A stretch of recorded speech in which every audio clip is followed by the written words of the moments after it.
Okay, तो इस समय वर्ल्ड की दो बेस्ट रेसलिंग कंपनीज WWE और AEW के बीच हमें जोरदार कंपटीशन देखने को मिल रहा है और इनके बीच रेटिंग्स और व्यूअरशिप को लेकर जोरदार लड़ाई जारी है। और हर एक रेसलिंग फैन यह जानना चाहता है कि इस लड़ाई में कौन सी रेसलिंग कंपनीज विनर साबित होती है, क्योंकि दोनों ही रेसलिंग कंपनीज का एक फैन बेस है जो कि अपनी अपनी रेसलिंग सोच को विनर बनते हुए देखना चाहता है। और अगर बात करें हमारे इंडिया की, तो इंडिया में रेसलिंग को कितना ज्यादा पसंद किया जाता है या किसी भी रेसलिंग फैन से छिपी नहीं है। और WWE और AEW की रेटिंग्स और व्यूअरशिप की लड़ाई में भला इंडियन फैन कहां पीछे रहने वाले हैं। इंडियन रेसलिंग फैंस के बीच अक्सर यह बात को लेकर डिबेट का मुद्दा बना रहता है कि वर्ल्ड की दो बेस्ट रेसलिंग कंपनियों में कौन सी रेसलिंग कंपनी को इंडिया में ज्यादा देखा जाता है या फिर उसे इंडियन फैंस द्वारा ज्यादा पसंद किया जाता है। और इस बात को लेकर इंडियन फैंस के बीच यह सवाल उठना भी जरूरी है, क्योंकि एक बात तो पक्का है कि रेसलिंग को इंडिया में बाकी कंट्रीज के मुकाबले सबसे ज्यादा देखा जाता है, क्योंकि WWE और AEW जैसी रेसलिंग कंपनीज की व्यूअरशिप एशियन कंट्रीज से आती है, जिसमें कि इंडिया सबसे आगे है। और आप इस बात का अंदाजा इस बात से लगा सकते हो कि जहां US में WWE को औसतन 2 मिलियन और AEW को औसतन 1.2 मिलियन व्यूअरशिप मिलता है, और वहीं हमारे इंडिया में WWE को औसतन 4 मिलियन व्यूज मिलता है, जो कि US के मुकाबले दुगुनी है।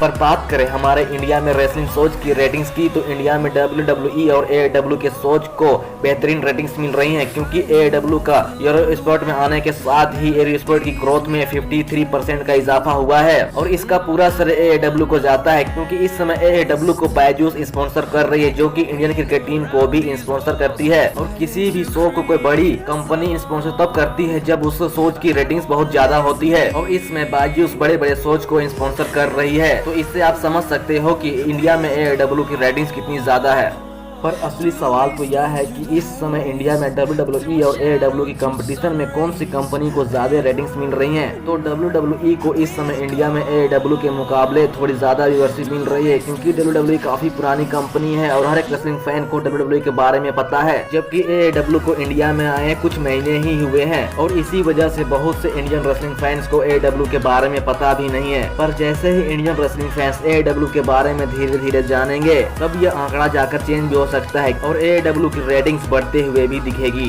WWE की व्यूअरशिप AEW के मुकाबले ज्यादा होने का एक कारण यह भी है कि WWE इस समय सोनी टेन जैसे बड़े नेटवर्क पर आती है, वहीं AEW यूरो स्पोर्ट पर आती है, जिसके बारे में बहुत सारे रेसलिंग फैंस को पता भी नहीं है। पर अगर AEW की रेटिंग्स में अगर इजाफा होता है तो AEW किसी बड़े नेटवर्क पर जाते हुए दिख सकती है। उसके बाद फिर हमें WWE और AEW के बीच एक रियल कंपटीशन देखने को मिलेगा। तो फ्रेंड्स, आज के लिए इतना ही और मिलते हैं अपने नेक्स्ट वीडियो में, तब तक के लिए गुड बाय।